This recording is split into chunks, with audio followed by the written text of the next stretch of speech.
Let's talk a little bit of soccer. Certainly, we want to keep you guys updated on them as much as we can. They have wrapped up preseason play, and they are undefeated. Not that that's a big shock. Georgia Southern, they beat at home. We talked about that last week. Memphis, they went out to Memphis, had to deal with weather again. It just seems like that's the case this summer.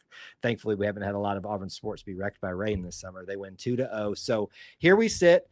James Armstrong, brand new era, has unofficially begun, but it officially begins this week with them coming back to the confines of the Auburn Soccer Complex, a.k.a. the Hopper. As it should be called. So what are we thinking, Austin? Is it too much for me to ask for a pre-prediction? The preseason's basically over. Like, what do we got here? Yeah, it's too much to ask. Oh, come on. Give me something.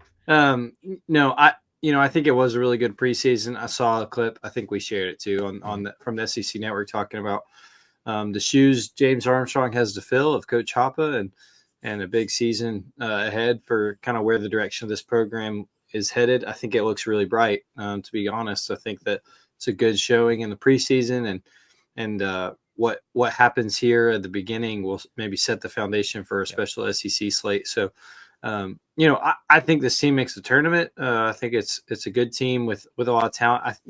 Obviously, anytime you have a big change from so long of a tenure, there's bound to be some kind of change in philosophy or direction. But we've told you before, Coach Armstrong is familiar with Auburn, has been here before, and understands the landscape of the program. So I don't see too much drop off in success and relevancy for this Auburn soccer program. Yeah, I don't either. I certainly think the expectations have already been laid by the previous foundation of making the tournament. It doesn't mean that you won't have some bumps along the road, and we don't know how the rest of the year is going to shake out. But I would expect that as well. That I think that's a fine expectation to have making the NCAA tournament. And listen, this is Coach Armstrong, who's familiar with Auburn, very familiar with Auburn, and turned around Mississippi State soccer. So a lot of interesting matchups this year. Come out and support the ladies. The season begins right now, right here, this week, a new era of Auburn soccer. You haven't been able to say that at all in our lifetimes. So here we are at the very beginning of it. We're excited to see how it's going to transpire.